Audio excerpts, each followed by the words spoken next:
in Africa magari da un lato e dall'altro che cosa succede, che cosa è utile, che cosa è necessario anche in Europa. Cioè, probabilmente a guardare Accra e Bruxelles capiamo più cose che non guardare la singola barchetta in mezzo.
Prova, prova.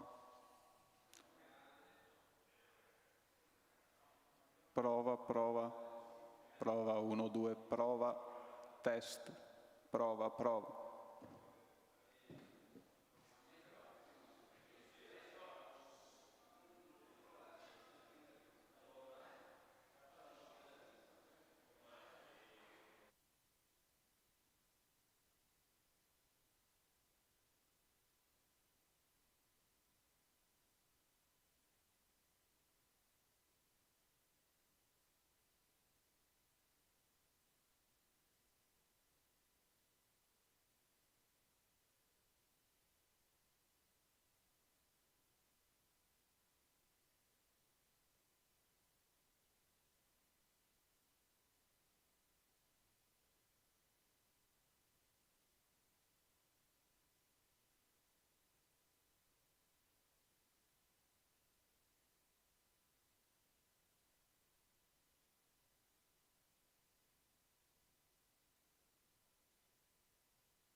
avrei voluto, ma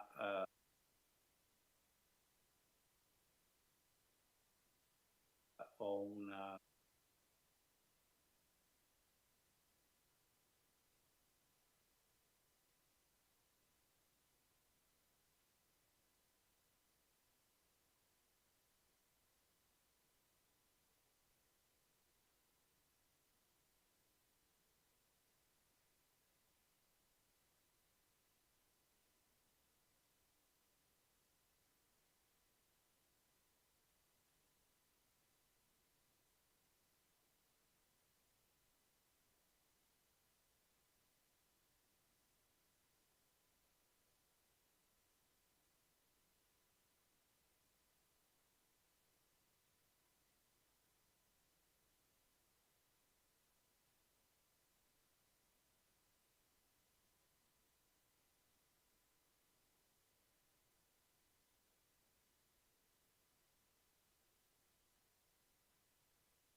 fatto benissimo perché ci ha messo subito.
Dov'è che si appiccica questa?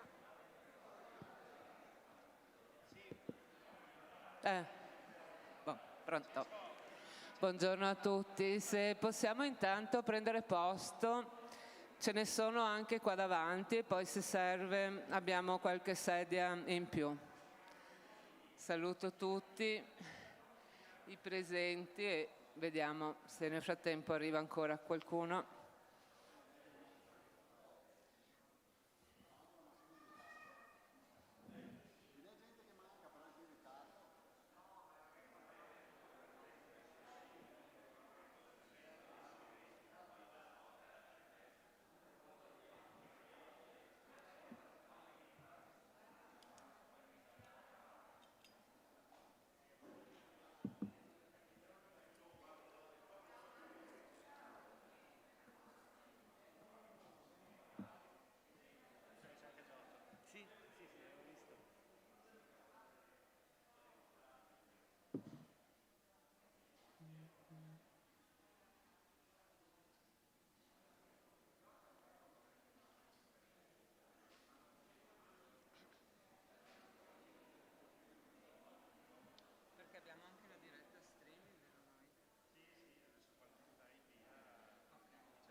Buongiorno a tutti e a tutte e grazie di essere qui oggi perché appunto avevamo piacere di avere con noi in questo momento importante per la CISL del Veneto, ma per la CISL tutta, visto che l'ISCOS nazionale è un progetto appunto della CISL e avere tanti amici appunto ci conforta che questa strada e questo percorso che è stato intrapreso grazie appunto a Gianfranco e a Giancarlo in primis, oggi appunto sta vedendo la sua assemblea costitutiva, per cui insomma diamo ufficialità e sosteniamo pienamente insomma con la nostra presenza l'avvio di questa attività che, come avete visto in questi giorni, si caratterizza per essere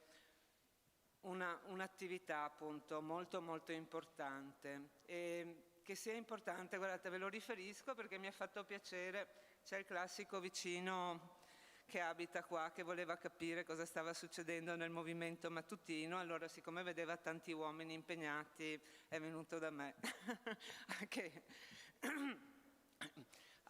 che con curiosità appunto mi ha chiesto cosa stavamo facendo e allora quando gli ho detto guardate appunto in questo capannone stiamo facendo una raccolta di aiuti per i profughi, lui mi ha guardato stupito e felice, mi ha detto aiutate i poveri, bravi, brava CISL, bravi.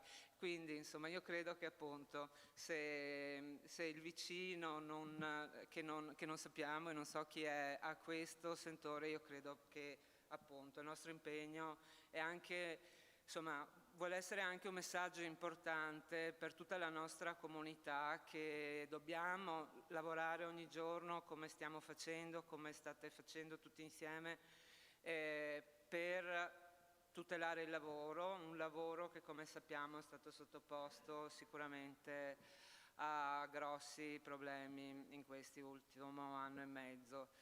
Però dobbiamo anche continuare a occuparci di chi dietro di noi ha ancora bisogno, appunto come stiamo facendo qui con l'aiuto di tanti e tante brave persone, ragazzi e ragazze, donne e uomini che si impegnano nei loro fine settimana appunto per portare i generi di prima necessità a chi in nome della libertà sacrifica, e lo sa, il fatto di aver da mangiare, il fatto di avere dei vestiti, il fatto di dover soffrire freddo o caldo o quello che il suo cammino lungo mesi gli toccherà dover affrontare in nome della libertà. E quindi insomma dobbiamo aiutare queste persone perché la libertà è il nostro credo, lo diciamo sempre, il lavoro rende dignitosi e liberi e quindi in nome della libertà insomma io ringrazio personalmente, ma a nome di tutta la segreteria, poi lo farà meglio di me il nostro segretario generale, chi appunto si sta impegnando già da mesi perché questo accada. Presento, anche se sono conosciuti tutti, però giustamente insomma oggi è giusto anche dare, vi ricordo che siamo in diretta streaming, per cui anche un'ufficialità a questo evento. Allora, qui alla mia destra presento Vincenzo Russo, presidente dell'ISCOS nazionale, alla quale poi do la parola, poi Gianfranco Refosco, il nostro segretario generale della CISL del Veneto, e qui alla mia sinistra Giancarlo Pederzoli, che appunto è il referente di questo coordinamento ISCOS e dei progetti che da qua partono ovviamente verso la rotta balcanica e quindi insomma rispetto ad aver fatto questa presentazione vi anticipo che avremo anche un contributo importante del professor Stefano Allievi, esperto dei flussi migratori in generale, perché il movimento delle persone, il movimento dell'umanità, come lo chiama lui, sta ovviamente nell'umanità stessa, perché insomma, come la storia ci insegna, insomma, i primi uomini che abbiamo potuto seguire e studiare, li abbiamo studiati che erano appunto uomini in movimento. E quindi insomma la nostra caratteristica umana è questa, non si fermerà, bisogna sicuramente cercare appunto di aprire le porte in maniera regolata e dare diritti a chi appunto in base alle norme internazionali può fare richiesta appunto di stato di profugo richiedente asilo ed essere accolto. Come sappiamo e come dopo verrà maggiormente specificato e raccontato, questo non sta accadendo appunto nella frontiera dei Balcani, perché come sapete insomma, in quel contesto ci sono una serie di paesi che all'interno dei 27 che compongono l'Europa, che compongono, come ho detto, insomma, un buco nero che è un buco verde perché è un territorio bellissimo, ma di fatto non hanno appunto regole europee, quindi insomma, la situazione all'interno di questi campi ha bisogno di essere, ma lo ha ricordato anche il nostro Presidente del Consiglio Mario Draghi, sottoposto ovviamente a un supporto europeo di politiche per l'accoglienza ovviamente più importanti e più efficaci e più efficienti anche di fronte al periodo che avremo davanti appunto. Allora, caro Vincenzo, io ti do la parola così contestualizzi ovviamente meglio di me quello che è il progetto. Prego. Grazie. Grazie mille. Bene, vi dico due parole proprio sull'ISCOS, perché appunto c'è questa parolina ISCOS Veneto e come è nata, e qual è un po' la storia, ecco, come siamo arrivati qui. L'ISCOS è l'Istituto Sindacale di Cooperazione allo Sviluppo, che è stato promosso dalla CISL, fondato su iniziativa della CISL. Lo scopo dell'ISCOS è quello di promuovere il lavoro dignitoso e sostenere i sindacati all'estero, in quelli che una volta si chiamavano i paesi in via di sviluppo. E questa era l'espressione quando era stato appunto fondato l'ISCOS. E ad oggi abbiamo progetti attivi in varie parti del mondo, dall'America Latina all'Africa, all'Asia, al continente europeo.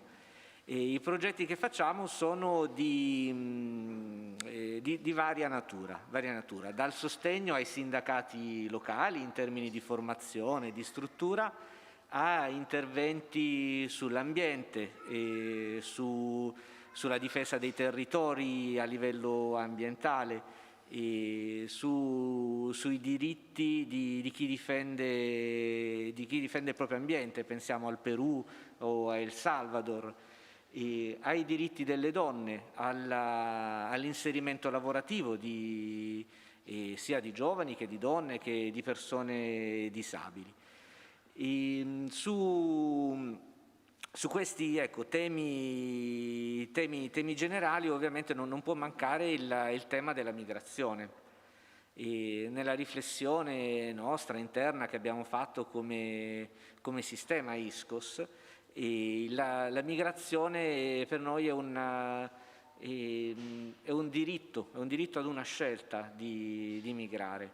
Da un lato cerchiamo di fare in modo che le persone non debbano migrare perché forzate dai cambiamenti climatici, e forzate da guerre o da altre emergenze. Però crediamo che la migrazione abbia un valore, il fatto di muoversi, di conoscersi, di scambiare le competenze in un contesto di libertà è sicuramente un valore aggiunto per tutti. ISCOS al momento è una rete di 10 realtà regionali più un livello nazionale. Ogni regione ha una sua associazione autonoma, una sua realtà e lavoriamo in maniera coordinata, cerchiamo di fare dei progetti, delle campagne insieme, comuni. E qui, prima parentesi, la gioia, la felicità è quella di poter far crescere questa rete, includendo il Veneto che negli anni passati aveva un ISCOS, adesso siamo molto felici, ecco, di questo ritorno e della possibilità di far nascere ancora una volta l'ISCOS Veneto. E poi andando nello specifico sulla campagna sulla rotta balcanica, da diversi anni varie realtà ISCOS erano impegnate su questo tema e in questi territori. Andrea, ISCOS Emilia Romagna, Tamara che sono venuti qua e ecco, possono raccontare molto di più sul lavoro fatto negli anni scorsi con la società civile bosniaca. E dopo dicembre, con l'incendio nel campo profughi a Lipa in Bosnia, che ha riportato all'attenzione pubblica la situazione sulla rotta balcanica, in Italia c'è stata una risposta a questa emergenza. E dal nazionale raccoglievamo vari stimoli, vari input. E in alcune regioni c'era una raccolta fondi, in altre una raccolta di materiale e missioni come qua in Veneto, e convenzioni, dibattiti. E abbiamo cercato a livello nazionale di coordinare, di mettere insieme, di unire un po' i puntini e di far conoscere queste realtà. E in collaborazione poi con le reti di altre associazioni, altre ONG a livello nazionale che lavoravano sullo stesso tema, con la FOXIV, che è la federazione delle organizzazioni cattoliche, con IPSIA in particolare che è presente tuttora in Bosnia, con la Caritas, quindi cercando di spalleggiarci a vicenda e di lavorare assieme. La caratteristica del Veneto era quella di avere la possibilità di mandare del materiale, cosa che appunto richiede un impegno logistico non da poco, perché mandare del materiale significa fare una selezione accurata. Sapete, insomma, è cosa risaputa che quando si dice raccolgo del materiale per una certa causa arriva di tutto. No? Da chi svuota la cantina a chi magari invece ha cose davvero necessarie, quindi serve un'accurata selezione, serve una capacità di gestire anche la parte burocratica della faccenda, perché le frontiere e soprattutto le frontiere con la Bosnia non sono posti semplici da gestire. Ecco, poi, Giancarlo ve ne parlerà sicuramente meglio. E per cui grazie anche insomma a Gianfranco, alla CISL del Veneto, abbiamo deciso di unire le forze, mettere a disposizione la struttura tecnica dell'ISCOS nazionale, per cui ad esempio adesso è l'ISCOS nazionale che risulta donatore, riceve questi beni, risulta donatore e li dà alla Caritas in Bosnia. Questo ci permette di essere sicuri che in frontiera non abbiamo sorprese. No? Sono quegli aspetti di cui bisogna tener conto, perché abbiamo avuto notizia di diversi tir che sono invece stati bloccati alla frontiera. E per cui ecco, per far arrivare a buon fine il materiale. E fondamentale poi in Bosnia il contatto con la società civile, con le associazioni, con i volontari, con le altre strutture che ci permettono poi di arrivare finalmente ai destinatari. E la situazione in Bosnia non è semplice perché sono delle comunità che ancora pagano il venire fuori dalla guerra, dal dissolvimento dell'ex Jugoslavia, con tutto quello che è successo pochi anni fa. E su questa situazione di fragilità si innesta la pressione migratoria, perché da anni le persone sulla rotta balcanica si muovono e cercano di raggiungere l'Europa. E da anni vediamo anche le persone dall'Afghanistan che sono su quella rotta e che cercano di arrivare in Europa passando di là. e quello che è successo ora in Afghanistan non farà che aumentare, acuire il problema.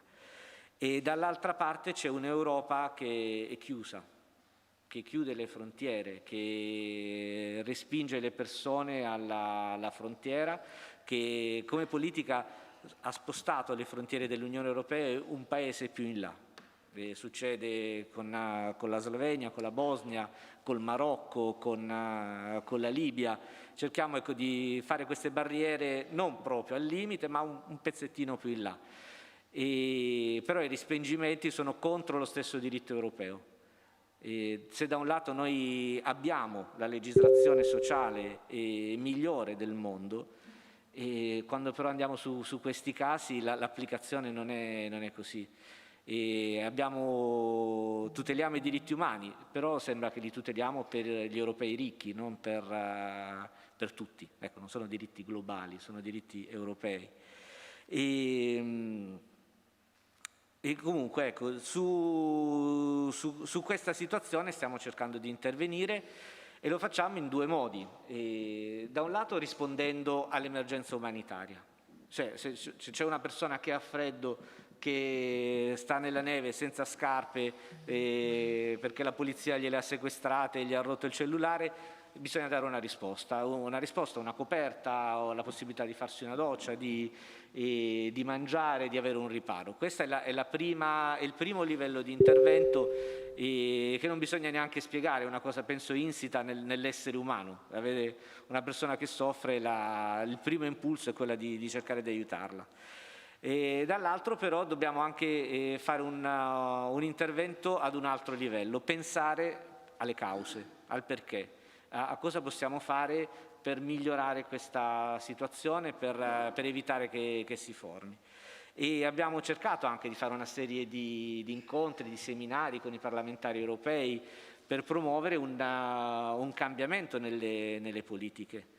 E sì, forse non saremo in grado di impedire che ci siano guerre, che ci siano calamità naturali, possiamo mitigare certe cose, però dobbiamo cambiare la politica europea e rivedere il regolamento di Dublino, cambiare proprio il nostro atteggiamento di fronte alla migrazione.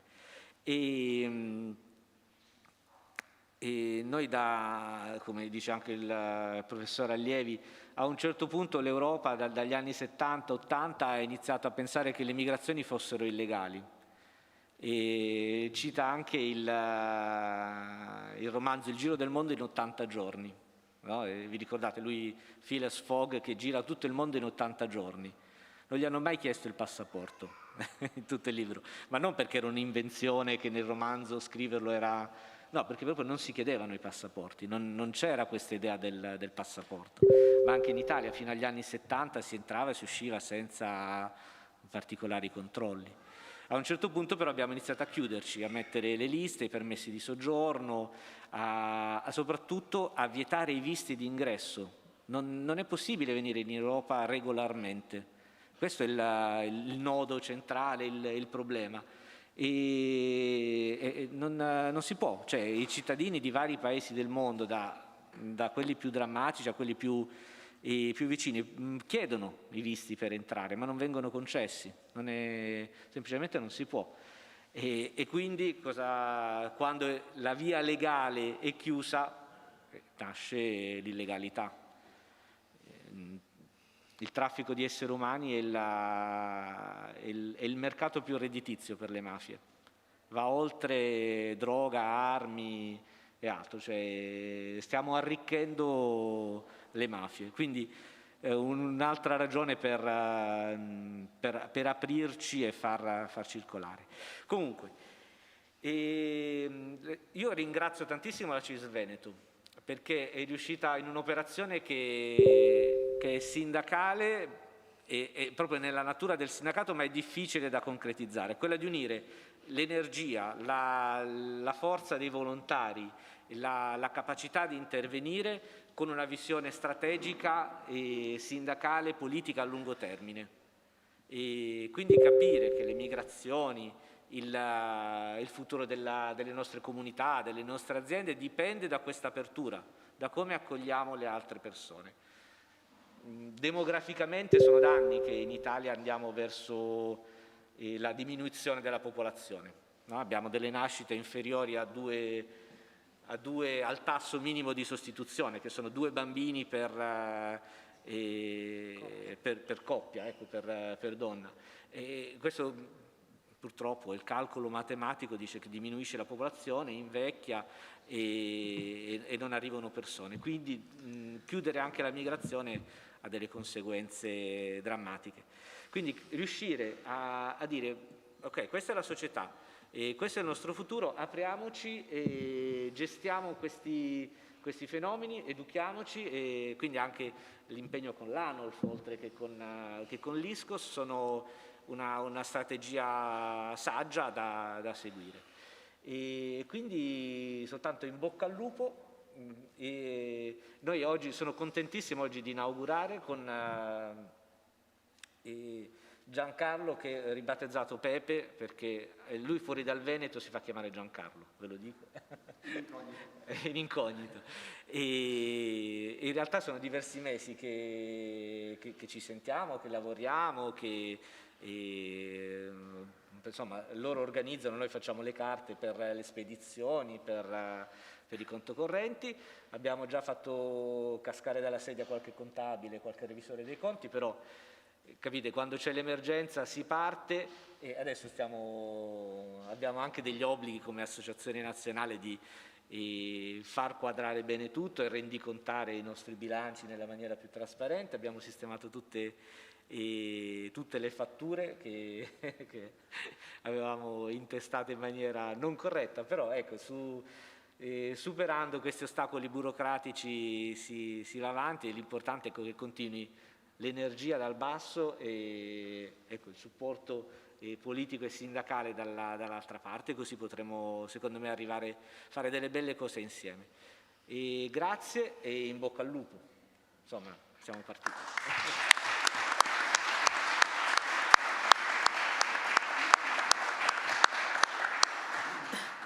Grazie tante Vincenzo, perché appunto senza la vostra collaborazione a compilare quei documenti, come racconterà adesso Giancarlo, probabilmente i nostri carichi sarebbero anche ritornati indietro, e dover imparare, work in progress come si dice, insomma ha voluto anche dire far passare qualche attimo di agitazione alla nostra compagine che in prima linea appunto sta svolgendo il lavoro. E volevo solo riprendere un passaggio che hai detto, che è molto importante, quando hai detto appunto che noi europei, cittadini benestanti, insomma tendiamo a salvaguardare le regole per noi. Però in CISL io ho conosciuto il maestro che mi ha insegnato che i diritti, se non sono universali, sono dei privilegi, e la CISL appunto deve fare in modo che siano dei diritti, non dei privilegi, quelli che contratta e quelli che ovviamente chiede e persegue. Quindi Giancarlo, a te la parola per raccontare un po' questa esperienza importante. Sì, intanto ringrazio tutti per la presenza. Vi dirò, fa un po' strano fare una cosa del genere in un posto dove uno mentalmente fino a qualche giorno fa era abituato a dire beh, qua c'è la roba per l'inverno, qua c'è la roba per l'estate, noi avevamo in testa un'altra cosa. Ma parlavo stamattina anche con alcuni di quelli che sono qua, che qua ci lavorano come me, che hanno lavorato qua in questi mesi. A tutti fa un po' strano fare una riunione, un convegno di tipo sindacale, così. Però vabbè, si fa anche questo. Vedete che non c'è niente di perfetto qua, perché è un capannone, quindi non è il posto dove di solito facciamo le riunioni sindacali. Abbiamo anche tentato di nascondere più possibile le cose più, diciamo, meno, che meglio non si vedano, attrezzature, roba, cucine, eccetera. Però è un capannone. Ha dalla sua la nobiltà che dà il lavoro. Qua si lavora, d'estate si suda, a vari momenti arrivano stuoli di zanzare che ci mangiano, quindi voglio dire viene nobilitato anche da questa cosa. Ci siamo anche tanto divertiti però qua dentro, nel senso che il senso di fare quello che facciamo, ecco qua ci sono i disturbatori seriali ma simpatici, il senso di quello che facciamo non è difficile da cogliere, cioè, allora lo dico perché qualcuno la sa la storia dall'inizio, però è giusto ridirla.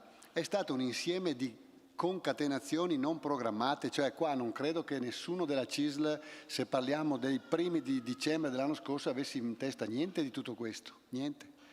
È stata tutta una roba mezza nata per caso, perché quando a fine dicembre ha preso fuoco il campo di Lipa, Gianfranco, che è qua, ha letto su un appello, non mi ricordo più dove, poi lo dirà lui, e ha detto: cavoli, noi come CISL cosa facciamo? Stiamo zitti, cioè 2000 persone sbattute fuori dal fuoco, senza niente sulla testa, senza niente da mangiare, in un posto dove l'inverno, diciamo, continentale porta giù a meno 15, meno 20. Tamara viene da quei posti e lei lo sa, non sono come gli inverni nostri.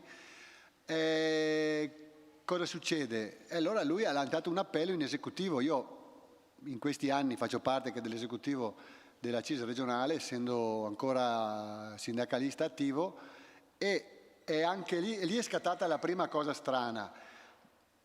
Ho notato, in testa mia si è creato sto collegamento, perché da qualche anno avevo mio fratello, mio figlio, che già andavano in Bosnia a lavorare con un gruppo spontaneo messo in piedi qua di ragazzotti della zona, andavano a lavorare negli squat della Bosnia del Nord, a Velika Kladuša, Bihać, in quei posti lì. Ho detto: cavolo, ci vanno loro, qua la CISL chiama, e abbiamo semplicemente fatto 1+1, che è una cosa che riesce a tutti, sinceramente riesce a tutti fare 1+1. E quindi abbiamo cominciato a fare la cosa più urgente. Abbiamo detto: riempiamo 2-4 furgoni, un paio noi della CISL, un paio appunto il gruppo che già andava da qualche anno in quelle zone, e siamo partiti un po' all'avventura a fine gennaio con l'idea di portare giù almeno la roba urgente, quindi roba invernale, da vestiario invernale, sacchi a pelo, tende, alimentari, un po' di medicinali, eccetera. Anche lì niente di programmato, niente di legale, perché siamo partiti che non avevamo nessun documento doganale, niente. Per passare una frontiera abbiamo tirato fuori 20 euro, per fortuna lì valevano, c'era chi era interessato a riceverli, e noi quindi siamo passati. Cioè, abbiamo fatto delle cose un po' al limite, insomma. Anche il ritorno è stato al limite, perché non riuscivamo a mettere le catene sulle gomme, eravamo bloccati in mezzo a un bosco con la neve alta, non mi ricordo. Quindi, allora, da lì, chiaramente, essendo che abbiamo un minimo di testa organizzativa tutti quanti e facendo i sindacalisti, abbiamo pensato: beh, così non va tanto avanti, ci facciamo male prima o dopo, cerchiamo di organizzarci un po'. E qualcuno, non so, credo ancora Gianfranco, mi pare, se non mi ricordo bene, male, ha buttato lì l'idea: ma noi avevamo l'Ischos una volta in Veneto, cosa facciamo? Riparliamo di Ischos, perché per darci un po' un'organizzazione bisognava metterla sotto a qualcosa, no? Cioè la CISL fa il sindacato essenzialmente, quindi avevamo bisogno di... pensando all'Ischos abbiamo cominciato a rompere le scatole a Vincenzo, abbiamo cominciato a dirgli: ma cosa dici se facciamo? Lui ha detto subito di sì, da lì è partita un po' la cosa, cioè si è strutturata di più, ecco, finché siamo arrivati all'idea che, allora, quando c'è stata questa emergenza per l'IPA, dalle nostre parti, ma un po' in tutto il Veneto, tanti gruppi avevano cominciato a darsi da fare, a raccogliere, a mettere via roba, eccetera. Però quasi tutti arrivavano subito al problema, quello vero, quello che diceva prima Vincenzo: cosa facciamo con sta roba? Come si fa a portarla là? Come si fa a fare da... Noi abbiamo pensato, come neonata Ischos Veneta, di offrirci di fare un po' da la logistica, l'hub. Alcuni di questi gruppi, diciamo, avevano più un'attività, una mentalità più culturale, più di tipo, diciamo, magari anche più politico di noi. Noi avevamo la capacità, la possibilità di fare sta cosa, l'abbiamo fatta perché ci veniva più naturale. Quindi il capannone qua l'abbiamo cercato e trovato per questa ragione. In pochissimo tempo, senza far grandi cose, grazie all'aiuto di tanti, siamo diventati un po' un hub, chiamatelo così per chiamarlo in maniera moderna, un punto di una rete di gruppi, di associazioni, di collettivi. Cioè, per dire, qua c'è Corrado e Maria Carla che sono già 3-4 volte che arrivano giù da Calolzio Corte ad aiutarci a lavorare qua, perché sono partiti mandandoci giù un camion di roba, non sapevano, era un complicato in quel tempo mandarli direttamente in Bosnia, hanno mandato qua il camion, ma poi per coerenza sono venuti a lavorare qua con una squadra di 7-8 ogni volta persone nei weekend ad aiutarci a classificare la roba, a fare le liste di carico, caricare, spedire, eccetera. Come hanno fatto loro, ci è arrivata roba da Firenze, ci è arrivata roba da Torino, da Bologna. Adesso li stiamo tenendo fermi questi qua perché abbiamo detto il 18 facciamo l'inaugurazione, deve essere libero, perché se no mandavano roba in questo periodo. Adesso dopo il 18 arriverà un camion dalla Svizzera e ne arriveranno anche dalla Germania di roba. E quindi perché si sta preparando la campagna invernale e perché poi, bisogna confessarlo, siccome noi che guardiamo giornali, televisioni eccetera, in questo momento c'è parecchia attenzione sull'Afghanistan e siccome abbiamo detto ragazzi questi qua non hanno aspettato la presa di Kabul a partire dall'Afghanistan, sono partiti 3 mesi fa quando Biden ha detto ciao e quindi stanno già arrivando. Cioè ci sono già famiglie che arrivano, che hanno già passato l'Iran, la Turchia, e la Grecia e puntano verso nord per tentare di arrivare in Europa. Quindi per prepararci anche a questa campagna, logicamente anche le associazioni che puntano a questo luogo come luogo di avanzamento verso i Balcani stanno preparandosi, stanno mandando e manderanno giù roba. La cosa che abbiamo scoperto in questo periodo è che la gente, anche se diciamo per molto tempo, tante volte si dice ma la gente non capisce, la gente è fuori, la gente è distratta dalle sue cose, e invece è strano perché continuiamo a trovare un mucchio di gente che si fa presto a coinvolgere. Cioè, noi qua siamo già 20-25 persone che girano in questo ambiente e ci siamo chiamati così, proprio un po' per amicizia, un po' perché qualcuno ha chiesto di venire, cioè per assurdo, ha sentito da altri, ha detto vengo anch'io ad aiutare. Non sono cose che hanno un prezzo, queste. Cioè queste qua sono cose veramente senza prezzo. A me mi fanno ancora saltare sulla sedia quando uno si offre di venire qua, perché dici Madonna, sto mondo comunque un minimo di speranza ce l'ha ancora. E come dicevamo ieri al Consiglio Generale di Padova Rovigo, lo diceva Samuel nella relazione, l'abbiamo ripreso in tanti, a noi del sindacato questa cosa ci chiama un po' le nostre radici,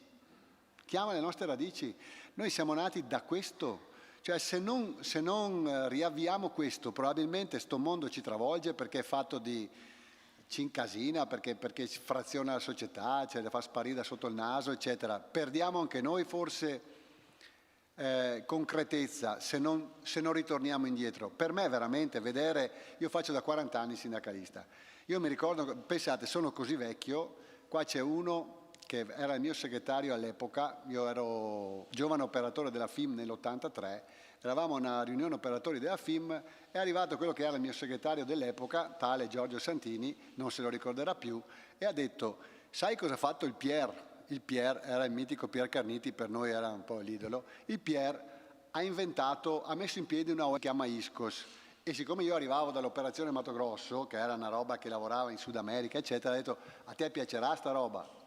Non so se te lo ricordi, ma ce l'ha detto a una riunione operatori per dire quanto sono vecchio io, cioè c'ero quando è nata l'ISCOS, ero già al sindacato, molto giovane però all'epoca.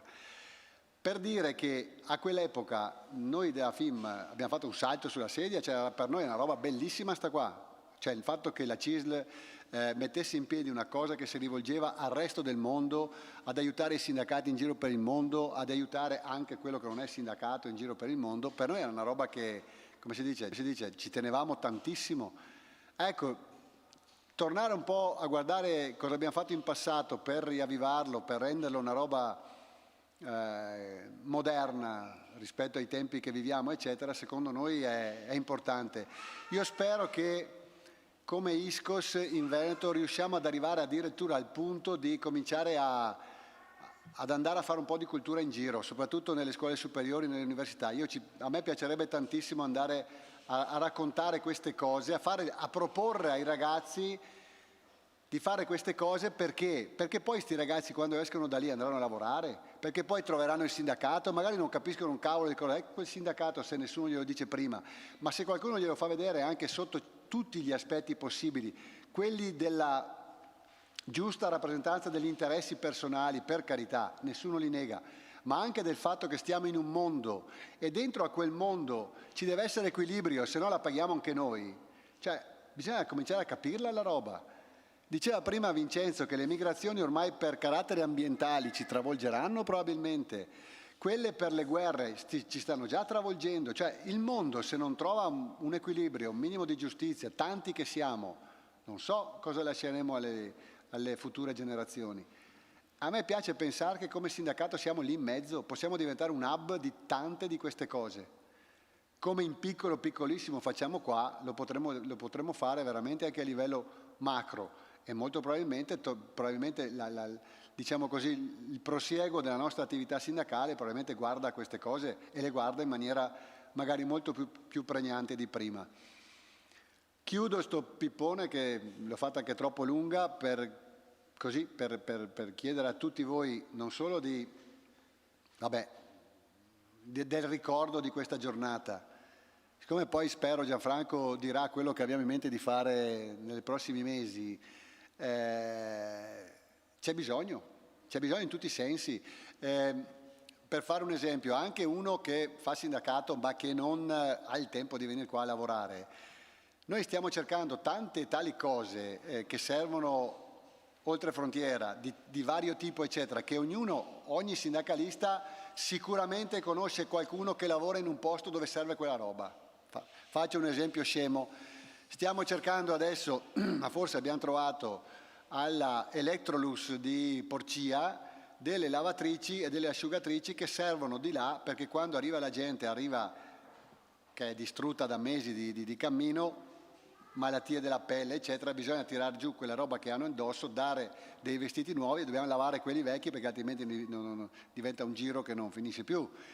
Per lavare la roba vecchia servono le lavatrici, ecco, andare attraverso operatori sindacali in Electrolux a dire oi ragazzi c'è bisogno di sta roba, siamo l'Iscos, tirateci fuori sto materiale a prezzo politico, meglio ancora se lo regalate, lo possiamo fare perché siamo la CISL.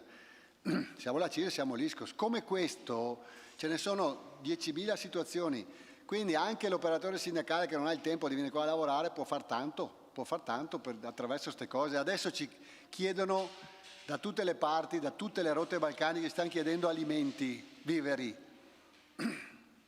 Andare a rompere le scatole a chi li produce o a chi li vende o a chi chiedere eccetera è una cosa giusta da fare, è una cosa che noi possiamo fare, è una cosa che essendo sindacato probabilmente viene molto ascoltata dentro i luoghi di lavoro, perché se i nostri delegati si attivano, se vanno dal titolare, mille cose si possono fare, ecco. Quindi io spero proprio che vi resti in mente il fatto che poi un aggancio di tutti i giorni col lavoro che si fa qua è giusto che rimanga anche per i mesi a venire.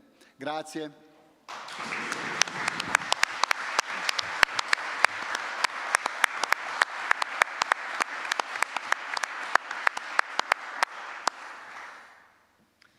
Grazie Giancarlo e grazie anche appunto di averci poi concretamente detto non solo quello che fate voi nei vostri appunto impegni extra lavorativi che però insomma come abbiamo detto sono importanti.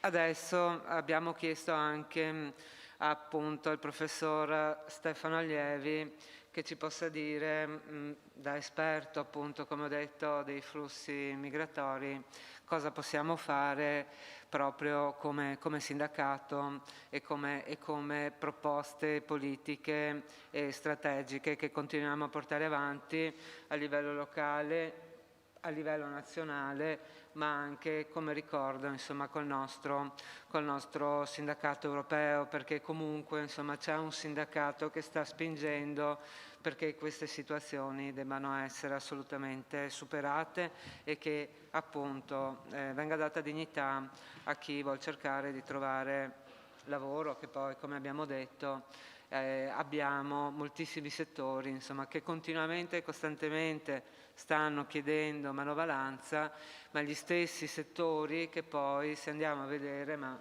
insomma lo sappiamo perfettamente, non serve che leggiamo i giornali perché basta vedere chi arriva nelle nostre sedi, che stanno utilizzando in maniera assolutamente, insomma, se non in completo nero, ma in condizioni di sfruttamento, tantissimi lavoratori che arrivano appunto poi da quelle rotte. Parliamo appunto nel sistema primario, ma anche negli ambienti turistici e quant'altro. E quindi, insomma, non può esserci un'economia che anche qua approfitta dell'estremo bisogno delle persone e approfitta del fatto che appunto non posseggono gli strumenti per essere messi in regola e per poter esercitare un minimo di tutela e un minimo di diritti.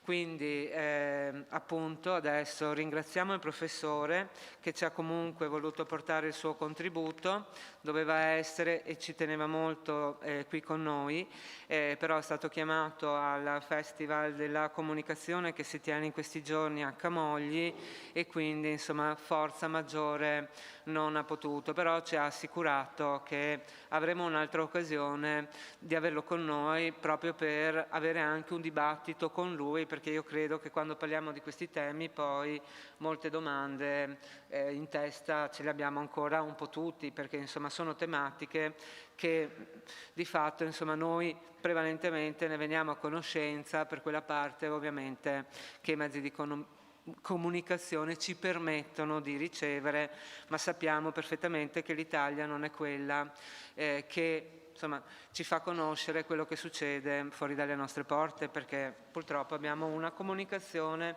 che è molto molto puntata sulle situazioni nazionali e quindi avere un esperto ci può aiutare. Buongiorno, mi dispiace non essere con voi in presenza, l'avrei voluto, ma ho una summer school a 4 ore di distanza da dove siete voi, quindi è tecnicamente impossibile. Ho già promesso che parteciperò volentieri a un altro appuntamento specifico sui temi di cui mi occupo e di cui vi occupate anche voi. Oggi provo a dare un piccolo inquadramento su alcune questioni che riguardano la mobilità umana, le migrazioni, però prese un po' più alla lontana, perché io ho la sensazione che noi capiamo poco di migrazioni perché le guardiamo troppo da vicino. Mi spiego, se noi guardiamo una barca nel Mediterraneo non capiamo assolutamente niente, nemmeno di che cosa è più giusto o più opportuno fare se guardiamo solo la barca nel Mediterraneo. Dobbiamo vedere il contesto più generale, capire cosa succede in Africa magari da un lato e dall'altro che cosa succede, che cosa è utile, che cosa è necessario anche in Europa. Cioè, probabilmente a guardare Accra e Bruxelles capiamo più cose che non guardare la singola barchetta in mezzo al Mediterraneo. E questo perché la mobilità umana di cui le migrazioni fanno parte, ma non ne sono l'unico elemento, è una caratteristica fondamentale della vita contemporanea, diciamo così, molto più che in passato, dopo dirò perché, e quindi ci segna molto di più, ma si collega anche a un sacco di altri temi molto più che in passato. Ne cito diversi, ovviamente dall'economia alla demografia, per esempio. E noi non capiamo bene i singoli fenomeni mettendoci davanti a loro, proprio vicini, come se li avessimo qua così davanti, perché vediamo tutto sfocato. Riusciamo a capirli se prendiamo la giusta distanza e riusciamo a vedere i contorni, diciamo, la cornice in cui si situano e soprattutto i collegamenti. Io ve lo dico subito, non per fare pubblicità progresso, anche legittima, si scrivono i libri perché siano letti anche se succede di rado, però mi riferirò in particolare a 2 testi. Uno è questo, La spirale del sottosviluppo, perché così l'Italia non ce la può fare, e vi dico perché è uscito l'anno scorso e cerco di delineare dentro questi testi i collegamenti tra 5 fenomeni. di cui parlerò subito dopo: demografia, immigrazione, istruzione e lavoro, perché capiamo molto di più dalla connessione tra questi fenomeni che dall'approfondimento di uno solo di questi.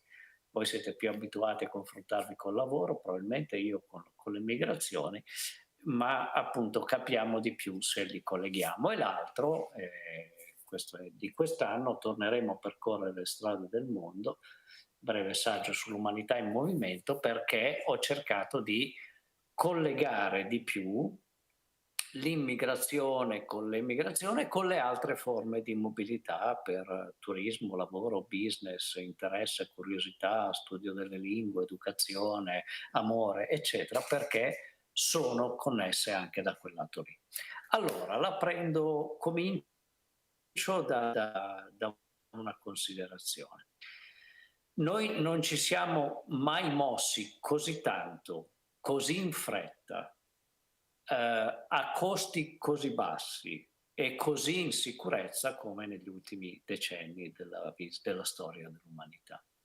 Nel senso che viaggiare è diventato appunto molto più semplice, poco costoso, sicuro e reversibile. Non per tutti però, come vedremo tra poco. Faccio un esempio: prima della pandemia, nel 2019, c'era stato 1,4 miliardi di voli transnazionali, cioè di attraversamenti delle frontiere via aereo. Se consideriamo che quelli via aereo sono meno della metà degli attraversamenti di frontiere, vuol dire che ci sono stati 3 miliardi di attraversamenti di frontiere, il che naturalmente significa che molte persone ne hanno attraversato molte volte, e altre non si sono mosse. Le medie, come dire, ci dicono questo, cioè i dati generali ci dicono questo. Giusto per fare un esempio di un attraversamento di frontiere che è di un certo rilievo, il turismo da solo vale più del 10% del PIL mondiale, più del 10% dell'occupazione mondiale, in certi paesi molto di più, e abbiamo visto nel periodo Covid quanto il bloccare, come dire, le frontiere blocchi anche il turismo, blocchi anche questo evidentemente.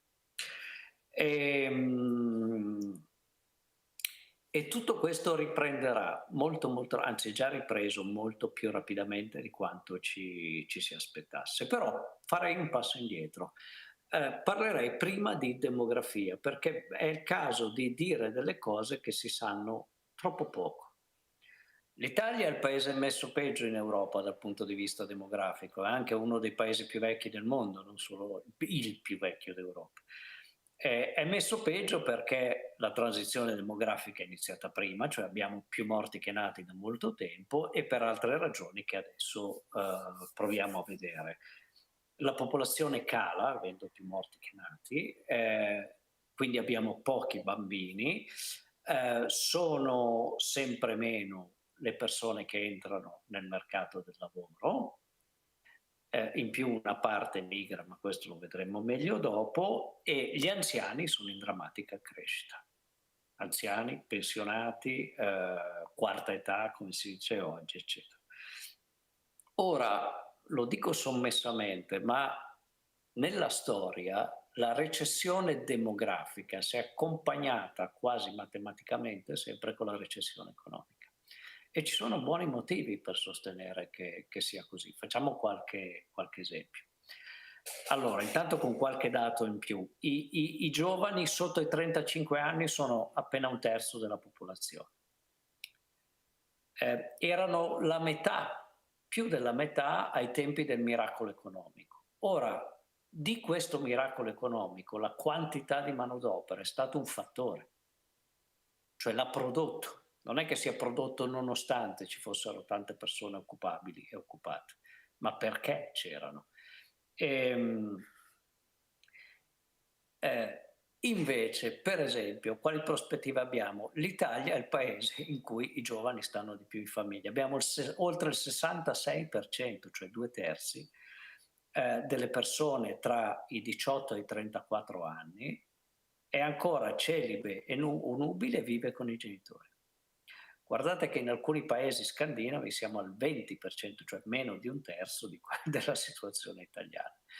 E guardate che il calcolo che fanno nei paesi scandinavi è fondamentale, cioè loro aiutano le persone, pagano le persone per entrare nel mercato del lavoro e per studiare, perché entrano nel mercato del lavoro prima, a un più alto livello perché hanno studiato, e quindi per lavori che rendono di più, e quindi pagano più tasse, e quindi restituiscono l'investimento che viene fatto su loro molto più rapidamente.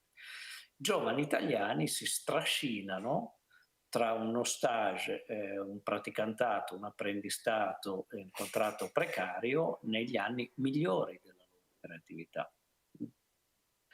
con tutte le conseguenze che tra l'altro questo ha e avrà sulle loro pensioni. La generazione che va in pensione in questi anni è l'ultima delle privilegiate, come sapete o dovreste sapere. E so che qua qualche volta vado in polemica col sindacato che ha difeso quota 100, mentre per me è stata la peggior legge anti-giovani che sia stata fatta, come dire, negli anni, e che avrà dei costi mostruosi che si ripercuoteranno sulle spalle delle generazioni più giovani, che già sono molto meno garantite delle generazioni che le hanno precedute. Altri piccoli dati che servono. L'Italia è stato il primo paese a registrare il sorpasso degli over 65 sugli under 15. Già adesso nel nord-est, per esempio, ci sono 2 over 65 per un under 15. Siamo tra i paesi più longevi del mondo, e questo apparentemente è un bene, ma anche tra quelli con meno giovani questo è decisamente un male, anche perché il fatto di vivere più a lungo significa che la spesa sanitaria in realtà pro capite aumenta, anche perché il grosso della spesa sanitaria di ciascuno di noi viene speso negli ultimi anni della sua vita, e più si allungano gli anni della vita, come dire, gli anni della vita si allungano, ma gli anni della vita in buona salute si allungano anche loro, ma molto meno. Quindi vuol dire che aumentano gli anni non in buona salute, con tutte le implicazioni che c'entrano anche con l'immigrazione, dal bisogno di colf e badanti agli istituti, alla spesa sanitaria in sé.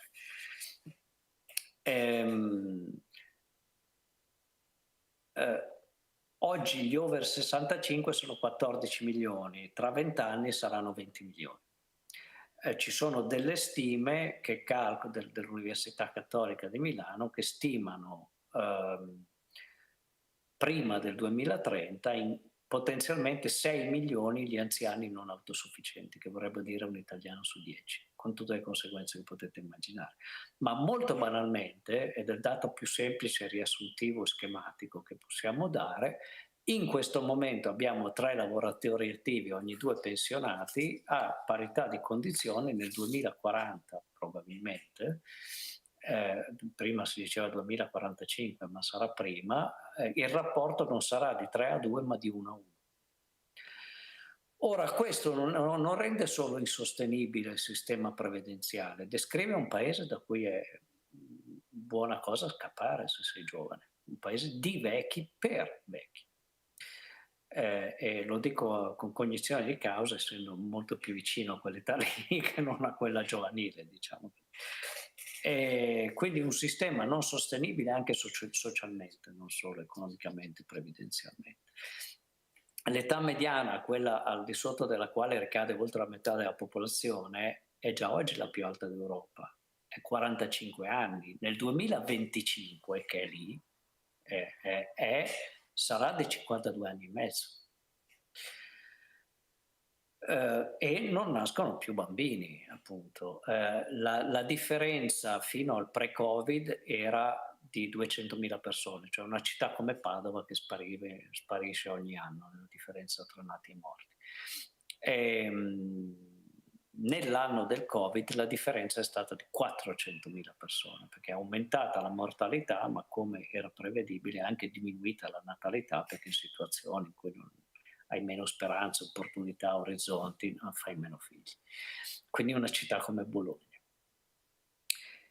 E questo ci dice che bisogna certamente impegnarsi in tutte le politiche nataliste del mondo, a cui sono sempre stato molto favorevole, e anche il sindacato, perché bisogna aiutare le famiglie, quindi dal punto di vista sì della tassazione di favore, ma non tanto invece dei bonus, soprattutto se durano un anno, 2, 3, non servono a niente, ma a servizi sostanziali e sostanziosi alle famiglie, dagli asili nido in avanti, il tempo pieno nella scuola, eccetera. Ecco, questo per dare un primo quadro abbastanza negativo, perché spesso so che l'argomento demografico di solito viene usato come spauracchio. Mazza quanti figli che fanno in Africa, c'è un problema. A me spaventa di più quando guardo casa mia, personalmente. In più, tra l'altro, la dico en passant, ma io ho fatto un calcolo in uno dei libri che vi ho fatto vedere, di quanti saremmo se non ci fossero stati immigrati dai dati del censimento del 1981 in avanti, e saremmo poco più di 40 milioni, il che uno potrebbe dire meglio, staremmo più larghi. No, saremmo enormemente più poveri, saremmo molto più vecchi, avremmo molto più malati, ancora meno bambini, ancora meno forza lavoro. Ecco, in più c'è la questione della emigrazione. A me sorprende l'assoluta ignoranza che c'è in materia. Cioè noi già da diversi anni abbiamo più emigranti che immigrati, cioè non è in corso nessuna invasione. Cioè non solo abbiamo un deficit negativo di natalità, più morti che nati, abbiamo anche più emigranti che immigrati. Vi dico i dati del 2019 che mi hanno colpito di più, quindi pre-Covid. In quell'anno lì non abbiamo parlato d'altro che di sbarchi, anche perché per un pezzo di quell'anno lì è stato il ministro dell'interno Salvini, che aveva un interesse a far parlare solo di quello. E gli sbarchi quell'anno lì in totale nel 2019 sono stati 13.000. Sapete quanti sono stati gli emigranti? Noi li stimiamo in circa 285.000, e dico li stimiamo perché i dati non esistono, non aggiornati, perché quando si va all'estero non è che ci si iscrive subito all'AIRE, all'anagrafe degli immigrati all'estero, ci si iscrive diversi anni dopo. Diversi anni, cioè quando si decide che quel paese è quello definitivo, quando ci si sposa, cose di questo genere. E questo per motivi molto seri, incluso il fatto che se ci si iscrive all'anagrafe degli italiani all'estero si perde la copertura del servizio sanitario nazionale, che è preziosa. Molti nostri migranti quando hanno bisogno di un'operazione tornano, perché appunto non si sono ancora iscritti al servizio sanitario del loro paese, del paese in cui risiedono. E ecco, 285.000 vuol dire che gli emigranti sono 25 volte gli sbarcati.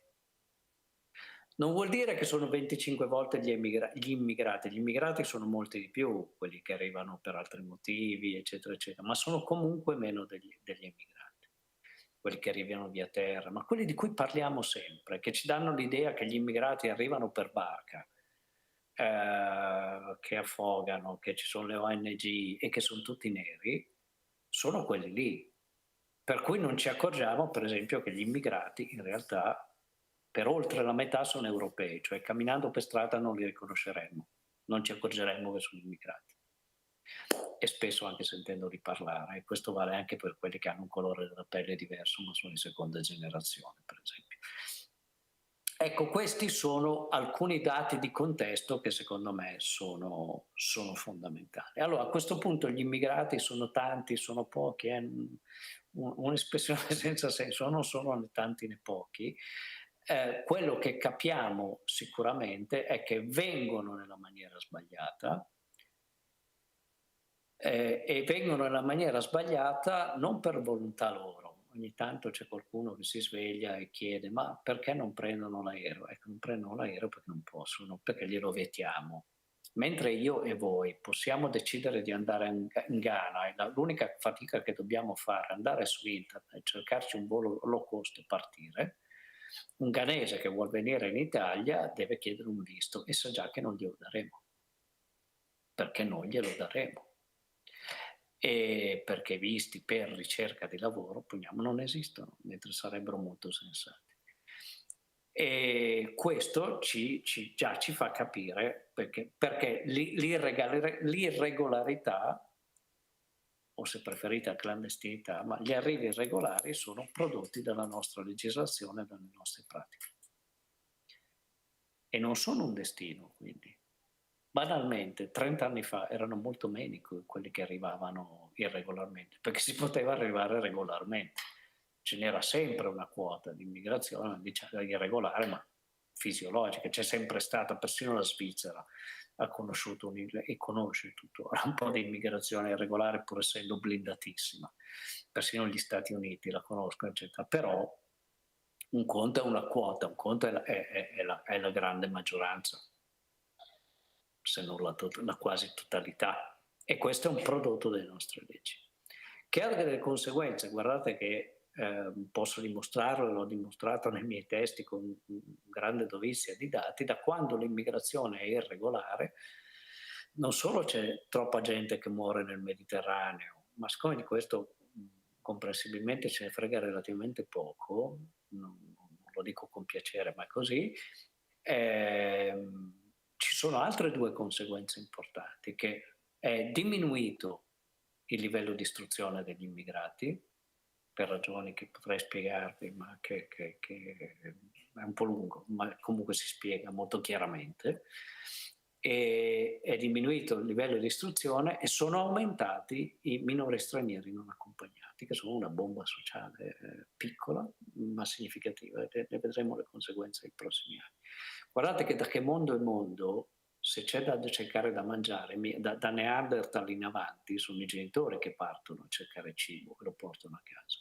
Siccome noi i genitori non li facciamo entrare, hanno capito che invece se ci mandano i figli noi siamo ipocritamente più buoni, noi abbiamo una legge che li protegge, i minori stranieri non accompagnati, ma che non corrisponde al progetto migratorio, per cui noi li mettiamo nelle comunità e li scriviamo a scuola e loro scappano dalle une e dalle altre perché la loro mission familiare è un altro, con le conseguenze del caso. Ecco.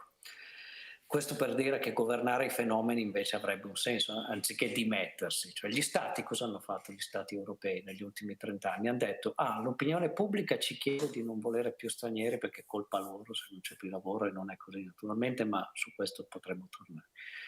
E quindi noi chiudiamo le frontiere, che è lo stesso esempio del proibizionismo, come dire, basta. Immaginate che domani qualcuno vi dice prima i veneti, intendendo gli alcolici, prima il prosecco, prima la grappa, e molti di voi direbbero, ma è giusto, ragionevole, perché bere whisky, cognac, gin, champagne? Beh, quello che succederebbe se domani ci fosse una legge prima i veneti, come ahimè ce ne sono in altri ambiti sociali, eccetera, ma lasciamo perdere, che dice che non si possono più bere liquori stranieri, non è che non arrivano più liquori stranieri, arriverebbero di contrabbando. Beh, guardate, con le persone è successa esattamente la stessa cosa. E quindi abbiamo un interesse a gestire e controllare il fenomeno. Queste sono le grandi linee del macro quadro dentro cui c'è la questione delle migrazioni. E in più c'è il fatto che è un pezzo di altre questioni legate alla mobilità, ma anche limitandoci alle migrazioni, diciamo così, classiche, quelle per lavoro, dovrebbe interrogarci molto la questione della emigrazione, perché il tasso di laureati tra chi emigra è il doppio di quello che c'è tra chi rimane. E soprattutto dovremmo interrogarci il tasso di donne che migra è molto elevato ed è più alto diciamo della percentuale di donne che lavorano nel nostro paese, e soprattutto le donne che lavorano all'estero riescono a fare figli, le donne che lavorano in Italia no, devono scegliere tra l'una e l'altra cosa. Guardate che in molte ricerche che abbiamo fatto, che ho fatto anch'io, quando chiediamo agli immigrati, ok, hai cercato un lavoro, un'occasione, uno stipendio più dignitoso, un salario d'ingresso appena accettabile altrove, bene, adesso hai un salario significativo. Se tu avessi lo stesso salario in Italia, torneresti? La maggior parte risponde di no, perché non è solo quello, cioè è anche un giudizio sul paese, sul suo welfare, su tante altre cose. Ok, che cosa allora si dovrebbe fare? Certo, si può fare cooperazione allo sviluppo, aiutiamoli a casa loro ed è sacrosanto. Io sono sempre stato favorevole. Tutte le volte che sentivo qualcuno, magari la Giorgia Meloni e qualcun altro, dire aiutiamoli a casa loro, aspetto sempre che seguano i fatti, cioè che facciano una legge che dice che di aumentare i contributi in cooperazione allo sviluppo. Naturalmente nessuno di quelli che dice aiutiamoli a casa loro ha mai proposto di investire un centesimo di euro per aiutarli a casa loro, perché è una mera retorica. Ma poi c'è il problema di aiutarci noi qua, invece non aiutare loro, aiutare noi qua. E qua faccio degli esempi che voi conoscete bene. A parte che basterebbe prendere i dati di Veneto Lavoro per scoprire quanto sono presenti gli immigrati nel mercato del lavoro veneto, con percentuali pazzesche in alcuni settori, pazzesche. Ma globalmente sono molto presenti ovviamente in una serie di lavori che adesso elenco, li conoscete, ma li elenco rapidamente. Bracciantato, colf domestiche, dove c'è una segregazione occupazionale spaventosa. La metà delle donne straniere fa questi due mestieri qua. Per arrivare alla metà delle donne italiane che lavorano bisogna elencare 20 settori diversi. 2 per le straniere. Ma a parte questo, manovalanza, edilizia, dove ci sono anche molte imprese straniere, operai naturalmente nella manifattura, nell'artigianato, commercio, logistica, come sapete bene, molto in espansione, che poi logistica è un nome chic per dire anche cose molto poco chic, come caricare e scaricare le merci all'orto mercato, tutto il lavoro di magazzinaggio, di pulizia spesso, tutti quelli che trasportano i nostri pacchettini Amazon, eccetera, eccetera, cooperative e così via. Pulizie ovunque, case, uffici, autogrill, qualunque roba, imprese, eccetera. Tutto il back office, diciamo così, del turismo, ristorazione, alberghiero, eccetera, pulizie, cucina, camerieri, eccetera, e cook and clean, come dicono gli inglesi, e parecchie altre cose. Poi c'è una presenza significativa anche in altri settori, in alcuni distretti veneti, lo sapete meglio di me, e così via. Ora, in questi settori,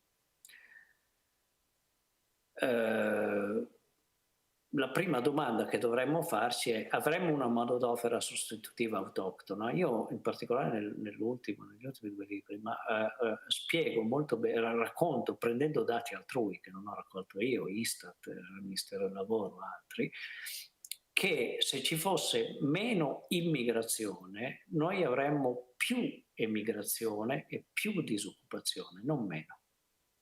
È una cosa che, come dire, Banca d'Italia sa benissimo, che l'Istat sa benissimo, eccetera, perché è stranamente assente dal dibattito anche per quel che riguarda il mondo del lavoro. Faccio un esempio, dati del Ministero del Lavoro: l'80% degli immigrati è operaio, ha la qualifica di operaio. L'80% delle persone che entrano nel mercato del lavoro ogni anno, i giovani, ha almeno il diploma.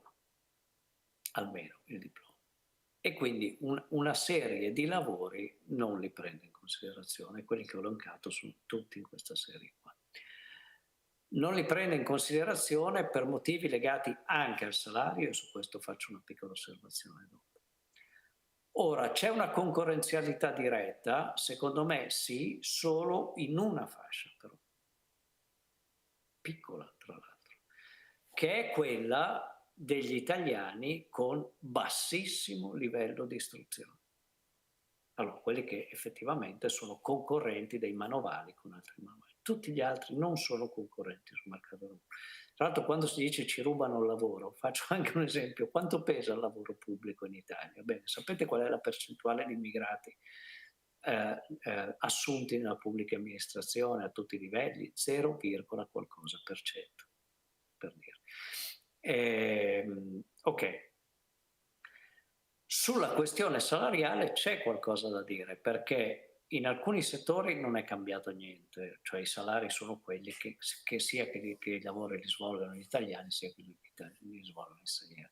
In altri settori, soprattutto negli ultimi anni, c'è stato, e voi lo sapete bene, per esperienza diretta, un calo dei salari, ma quello che mi fa girare, che mi piacerebbe dire, e che fosse detto più spesso, è che non è dovuto alla presenza degli immigrati, cioè non è che il lavoro bracciantile o il bracciantato, come dire, valeva 10 euro 10 anni fa all'ora e adesso ne vale 2 all'ora perché ci sono gli immigrati o perché ci sono gli immigrati irregolari, ma perché è irregolare il settore. Faccio un esempio, guardate che in Olanda, come in tanti altri paesi europei, tutto il bracciantato all'ingrosso è in mano ai immigrati, ma i salari non sono scesi. Perché? Banalmente perché ci sono dei minimi salariali che vengono rispettati degli istituti, dall'INPS all'INEL, eccetera, che fanno il loro mestiere, cioè fanno i controlli. Perché se no non scenderebbero. Ma non voglio fare il finto ingenuo perché non lo so. Ho un passato di lavoro sindacale, tra l'altro, abbastanza lungo, per cui so di cosa parlo. Il mio primo lavoro è stato alla CIS di Milano, tutto per dire, come dire, per cui mi sento a casa in famiglia adesso, come dire, con voi, ma queste cose vanno dette, insomma, e vanno affrontate come tali. Ed è un elemento di responsabilità molto forte. Non lo so, credo che di aver già parlato abbastanza a lungo. Mi fermerei qui. Io poi mi sono impegnato particolarmente, siccome non mi piace che i sociologi, come dire, siano bravi di solito nella pars destro, cioè nel distruggere, nel decostruire e poco nella pars consens. Addirittura ho fatto nell'ultimo libro un capitolo intitolato "Se fossi io il ministro dell'interno", cioè che cosa farei. Quindi per dire che, come tutte le cose, come la sanità, come l'istruzione, l'immigrazione non è un problema, è un fatto che va gestito e che si può gestire. Se ne possono limitare gli elementi negativi che ci sono e se ne possono implementare molto gli elementi positivi che ci sono. Non sono stato neanche lì a elencarvi il dato della quantità di ricchezza prodotta dagli immigrati, cioè i dati della Fondazione Leone Mores, eccetera, eccetera, si trovano facilmente. Forse dovremmo fare un ragionamento anche di prospettiva, cioè se è vero, e ahimè è vero, quello che dico sulla mobilità umana, cioè che non solo è aumentata, ma aumenterà ulteriormente, tutta la mobilità umana, non solo le migrazioni, per le ragioni che ho detto prima, bisogna tenere presente che diventa fisiologico, non patologico, che ci sia gente che va, gente che viene. E dovremo tenere presente gli italiani che andranno all'estero nei prossimi anni saranno di più di quelli che ci sono andati negli anni scorsi. Non ho dubbi in materia.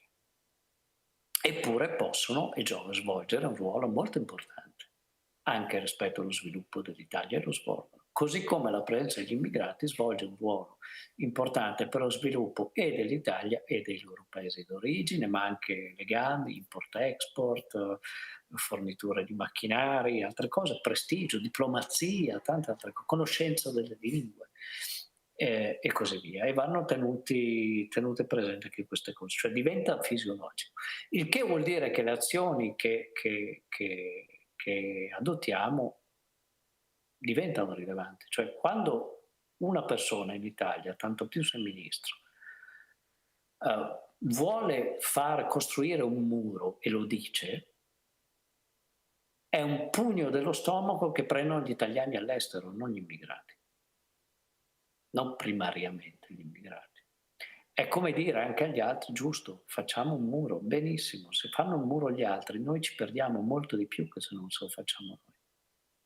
Cioè, se lo fanno gli altri, il danno per noi è ancora maggiore. Se la logica dei muri diventa la logica del mercato, noi paghiamo un prezzo molto più alto, ma molto più alto di altri paesi. Anche per la semplice ragione che abbiamo appunto più migranti che immigrati e la cosa continuerà. Su questo si potrebbe ragionare, non mi sono soffermato appunto su tutte le politiche di gestione dell'immigrazione che si possono adottare, ma esistono e vanno adottate. Bisogna anche tenere presente che viviamo in un contesto sempre più plurale. Allora io chiudo su due questioni più generali, una legata all'integrazione, a cui dobbiamo essere tutti favorevoli. Perché l'integrazione è un guadagno, più integrazione vuol dire meno conflitti, il che significa, è questo il motivo per cui i partiti che sono contrari agli immigrati non fanno niente per produrre integrazione. Guardate, il contrario dell'integrazione è la disintegrazione. La disintegrazione produce conflitto sociale. Il conflitto sociale ci guadagna chi? Chi dice ma è colpa loro, cioè chi ha la logica del capo espiatorio, e chi si propone con risposte di tipo legge e ordine, diciamo così. C'è disordine. Io non faccio niente perché ci sia ordine, anzi spero che ci sia più disordine, lo produco con i decreti di sicurezza, produco ulteriore disordine, meno persone che si integrano, così c'è più domanda di ordine, sulla base dei miei criteri, quelli che propongo io. E questa logica è diffusa ed è difficile da combattere, me ne rendo conto, ma bisogna spiegarlo.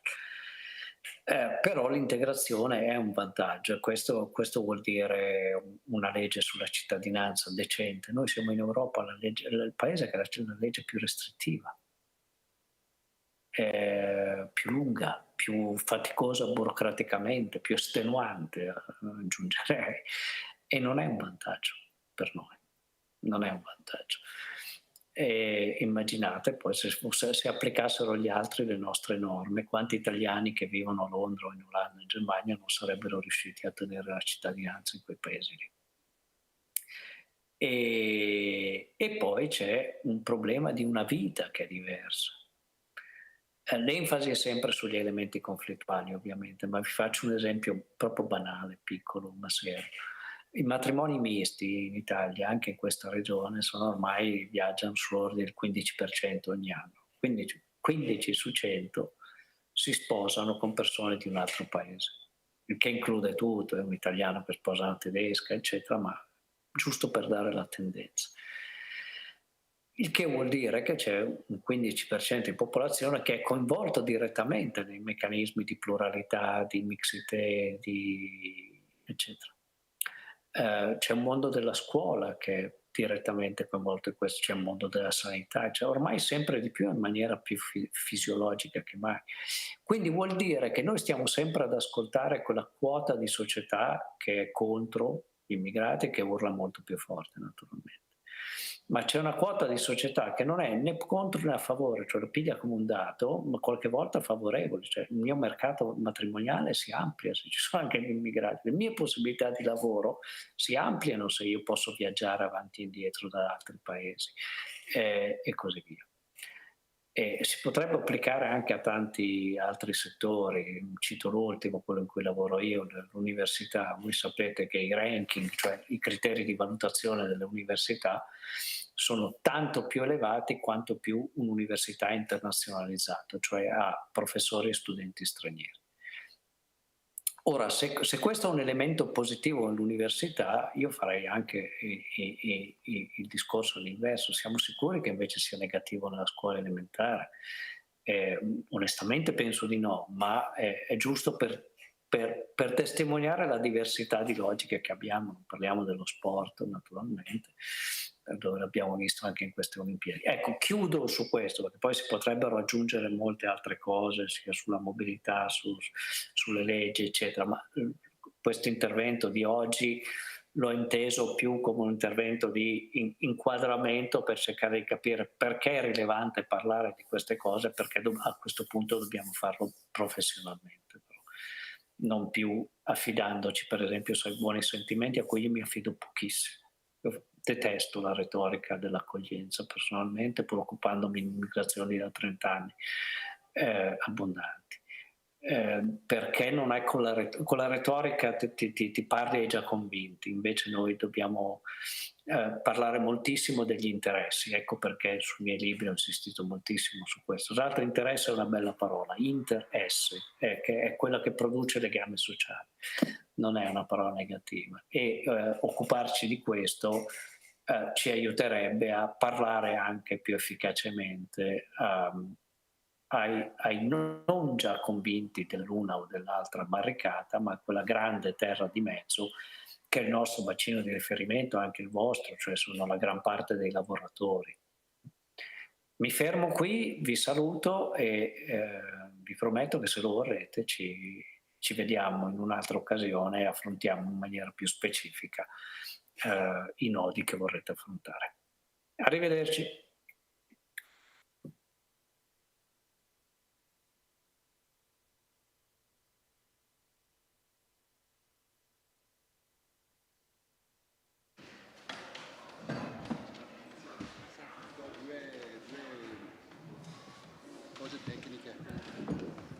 Prima di proseguire, solamente due notizie logistiche, anche se non siamo stati abbastanza chiari nel dirlo, ma alla fine di tutto questo vorremmo mangiare insieme qualcosa e là c'è il gruppo adulti dell'operazione Mato Grosso che ci stanno preparando il pranzo, quindi invito tutti a fermarsi per mangiare tutti assieme.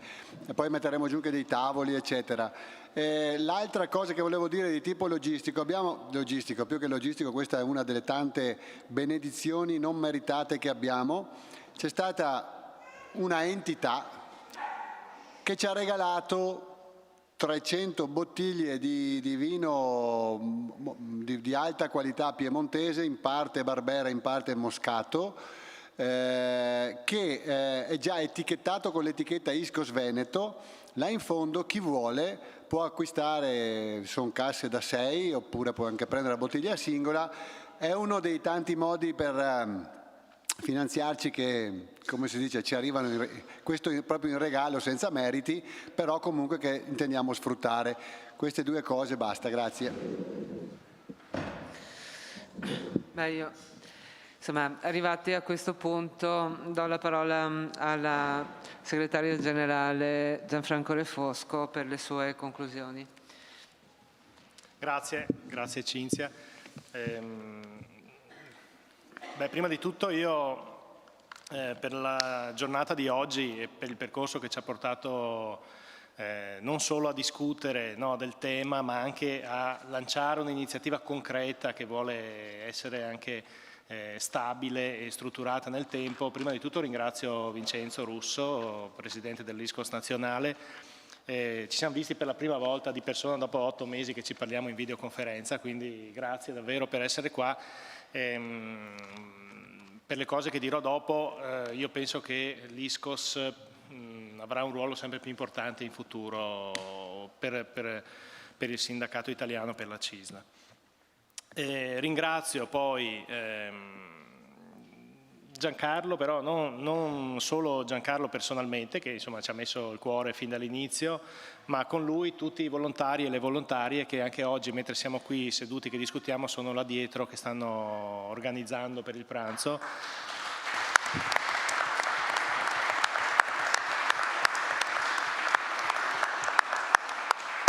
E per tutte le persone che nei fine settimana, nei sabati, nelle domeniche di questi ultimi 5-6 mesi hanno deciso di investire il loro tempo per venire qui da tante parti, non solo del Veneto ma anche da altre parti d'Italia, per permettere a questa catena, diciamo, logistica di passare dall'enunciazione dei valori e dei principi alla realizzazione di un aiuto concreto. Quindi questa è veramente una cosa importante. In ultimo ringrazio voi, ringrazio anche quelli che ci stanno vedendo in streaming, perché sappiamo che il sabato è sempre una giornata impegnativa per fare delle iniziative. Io sono veramente contento di vedere gente che è venuta da tutto il Veneto e anche da fuori dal Veneto per voler essere qua. Perché significa che siamo comunque una comunità che molti volevano esserci ma oggi non hanno potuto perché avevano altri impegni, però il fatto di essere comunità vuol dire che i legami poi fra le persone, fra le organizzazioni sono quelle che fanno camminare i progetti e che permettono anche di generare cambiamento sociale, cosa che diceva il professor Allievi e di cui abbiamo tanto bisogno. Io faccio una breve riflessione conclusiva perché non ha senso appesantire una giornata che insomma vuole essere anche poi di convivio, di festa, però ribadisco che noi dovremo muoverci su due direttrici distinte con un grande impegno e con una grande determinazione. La prima direttrice è quella dell'azione politica, perché siamo un sindacato, siamo un soggetto che vuole produrre cambiamento e quindi non possiamo fermarci a rispondere all'emergenza, che pure è importante e fondamentale, ma dobbiamo mettere in campo un'azione politica. Guardate, gli shock globali degli ultimi 20 anni, i 3 grandi shock globali che abbiamo vissuto, no? Il primo è stato ricordato la settimana scorsa, l'11 settembre del 2001, che ha sconvolto le gerarchie di potere della geopolitica mondiale. Il secondo shock è stato la crisi finanziaria del 2008, che ha creato una grandissima esplosione di diseguaglianze, e il terzo shock è stata la pandemia. Bene, tutti questi 3 grandi shock creano un panorama globale completamente diverso da quello che perlomeno le persone della mia generazione erano abituate a avere come punto di riferimento di lettura dei fenomeni globali. Oggi noi abbiamo questo dramma dell'Afghanistan che da alcune settimane è sotto la nostra attenzione, ma che aveva tutti gli elementi per essere compreso già prima per la direzione che stava prendendo quella crisi. Abbiamo una situazione in Siria che ancora non si è risolta, tant'è vero che ancora molti sono i siriani che prendono la via balcanica per tentare di arrivare in Europa. Abbiamo in Europa, perché per me è Europa, una situazione in Bielorussia che da più di un anno vede anche una fortissima repressione sociale, e il sindacato libero che è sotto moltissimi sindacalisti sono in carcere da più di un anno. Vediamo quello che succede anche dal punto di vista sindacale in Colombia, in Venezuela negli ultimi mesi, nell'ultimo anno. Allora, se il sindacato e la CISL questa vocazione ce l'ha sempre avuta, non ha uno sguardo globale e un'ambizione di un'azione che vada oltre i limiti e i confini territoriali, non riuscirà a svolgere il proprio compito, che è quello di tutelare le persone e di provare a garantire un tenore di vita migliore. E quindi da questo punto di vista l'azione globale, europea prima di tutto, e globale del sindacato deve essere rilanciata se veramente vogliamo incidere su un processo di costruzione di un mondo più dignitoso per chi lavora soprattutto. Ha ragione da questo punto di vista, con una bella espressione, Daniele Marini quando scrive che non siamo in un'epoca di passaggio, ma che siamo in un passaggio d'epoca, dal punto di vista proprio dei sistemi geopolitici. E mi veniva in mente stamattina, mentre parlava Vincenzo, un libro che è di estrema attualità, io l'ho riletto pochi mesi fa, che è di Stefan Zweig, che è Il mondo di ieri. L'ha scritto alla fine degli anni 30, quando era in esilio in Brasile, prima di morire, e lui racconta soprattutto quella che era l'Europa prima e dopo la Prima Guerra Mondiale. E l'Europa prima della Prima Guerra Mondiale era veramente un'Europa cosmopolitica, perché lui è nato in Austria, ha vissuto in Germania, ha vissuto in Francia, ha vissuto in Gran Bretagna, è andato negli Stati Uniti, come diceva lui, senza dei documenti di riconoscimento. Cioè era normale spostarsi, anche se noi quei tempi ce li raccontano nei libri di storia come i tempi del nazionalismo, però i confini nazionali avevano pochissimo senso. Mentre oggi, come diceva il professor Allievi, il fatto che io abbia un passaporto italiano piuttosto che di un altro paese fa la differenza sulla mia libertà di spostarmi nel mondo. Ecco, quindi questo tema di incidere anche sulla dimensione politica è fondamentale. L'altro ieri, 3 giorni fa, il 15 di settembre, nel quasi silenzio dell'informazione italiana che era occupata a parlare di tamponi o di Green Pass, la Presidente von der Leyen ha presentato lo Stato dell'Unione. In un discorso molto interessante di prospettiva, uno dei temi che ha presentato nello Stato dell'Unione del 2021 è quello di rilanciare l'idea di un patto europeo per le migrazioni, perché come sapete oggi il tema delle migrazioni non è un tema comunitario, ma è un tema intergovernativo e noi abbiamo visto benissimo negli ultimi anni che l'Europa funziona dove ha istituzioni comunitarie. La Commissione europea l'anno scorso, quando è iniziata la pandemia, avendolo nel proprio budget e nelle proprie potenzialità, ci ha messo 2 settimane a fare il fondo SURE, che è quello che ha finanziato gli ammortizzatori sociali in Europa.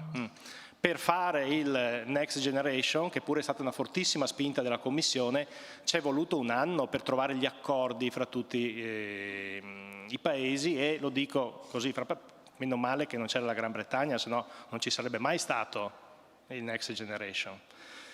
Quindi bisogna rendere comunitario il tema delle migrazioni e qui c'è da fare una grande azione politica anche nel nostro Paese perché si vada nella direzione di renderlo comunitario. Però guardate, va detto molto chiaramente, nel discorso della von der Leyen viene messo come principio di un'azione comunitaria sulle migrazioni il tema della distinzione fra i richiedenti asilo che vanno tutelati e i migranti economici che vanno respinti. E questo è un tema importante dove politicamente noi dobbiamo prendere una posizione. Come se una persona che cerca di migrare in un altro paese per cercare una condizione lavorativa di miglioramento delle proprie condizioni fosse un criminale e quindi andasse comunque respinto. Quindi non basta appoggiare questa posizione della von der Leyen, ma serve fare anche un'azione di pressione politica perché cambi l'impostazione comunitaria da questo punto di vista. E abbiamo una grande opportunità sulla quale stiamo lavorando poco, ma che dovrebbe diventare una delle nostre priorità, che è la conferenza per il futuro dell'Europa, lanciata pochi mesi fa dalla Commissione europea e dal Parlamento europeo. È un momento di grande raccolta, ascolto delle richieste, delle istanze dei cittadini europei e delle loro organizzazioni di rappresentanza, che terminerà nella primavera dell'anno prossimo. Ma io penso che sarebbe interessante come CISL, magari ne parliamo anche all'esecutivo nazionale la settimana prossima, visto che abbiamo anche un congresso da fare, che CISL e ISCOS da questo punto di vista promuovessero un'azione che raccoglie anche istanze forti da portare all'Unione Europea in vista proprio di questa conferenza sul futuro dell'Europa. E quindi questo dal punto di vista dell'azione politica c'è un sentiero tracciato sul quale serve costruire alleanze, serve costruire percorsi di impegno, di sensibilizzazione con i rappresentanti politici che abbiamo nell'Unione Europea e anche a livello nazionale. Il secondo aspetto, accanto a quello politico, è quello sul quale ci siamo esercitati in questi mesi in maniera, diciamo, non in maniera programmata. Abbiamo fatto ogni giorno quello che le condizioni ci permettevano di fare e adesso è arrivato il momento di mettere un po' a sistema le cose. Qui chiaramente la presenza di ISCOS è fondamentale, ma è fondamentale soprattutto rafforzare la rete dei volontari, delle persone collegate con ISCOS, delle persone che nelle comunità incontriamo, nei posti di lavoro, perché se vogliamo dare risposta ai problemi non possiamo semplicemente sederci sugli allori di quello che è stato fatto, che è stato tanto, perché abbiamo una situazione che abbiamo già chiara nei prossimi mesi che ha bisogno di un ulteriore sforzo di impegno. Come diceva Giancarlo, l'arrivo dei profughi afghani nella rotta balcanica non è iniziato a fine agosto quando sono andati via gli americani e la NATO, è iniziato molti mesi fa quando si era capito la situazione e dove i talebani avevano già preso il controllo di alcune parti del paese, tant'è vero che le testimonianze che abbiamo anche dalla Bosnia ci dicono che ci sono già le famiglie, ci sono già i bambini, ci sono già le situazioni di difficoltà e un altro inverno davanti nelle condizioni di quello precedente rischierebbe di essere veramente drammatico. E poi si allarga anche il fronte dei bisogni perché anche dalle associazioni con cui ISCOS ha lavorato arrivano richieste forti di sostegno anche dalla Grecia, quindi non solo dalla Bosnia, per cui l'idea che avevamo condiviso e che vorremmo lanciare proprio in chiusura di questo di questo incontro è di lanciare una nuova grande campagna di sensibilizzazione e di solidarietà che faremo partire nei prossimi giorni e che chiederemo a tutti voi di sostenere, di divulgare e di diffondere, perché non vogliamo trovarci come l'anno scorso a dover intervenire, no, nel momento in cui i problemi erano già così grandi che non si è riuscito a dare risposta a tutti. Quindi ecco, è un incontro importante perché chiudiamo una prima fase di lavoro, ma ne apriamo un'altra che è altrettanto impegnativa. Io penso che se le relazioni che si sono costruite in questo momento saremo in grado di metterci anche come CISL Veneto e ISCOS Veneto dentro la grande comunità della CISL e dell'ISCOS nazionale e a fare un lavoro veramente, veramente importante. Grazie ancora a tutti e restiamo insieme anche per le prossime ore.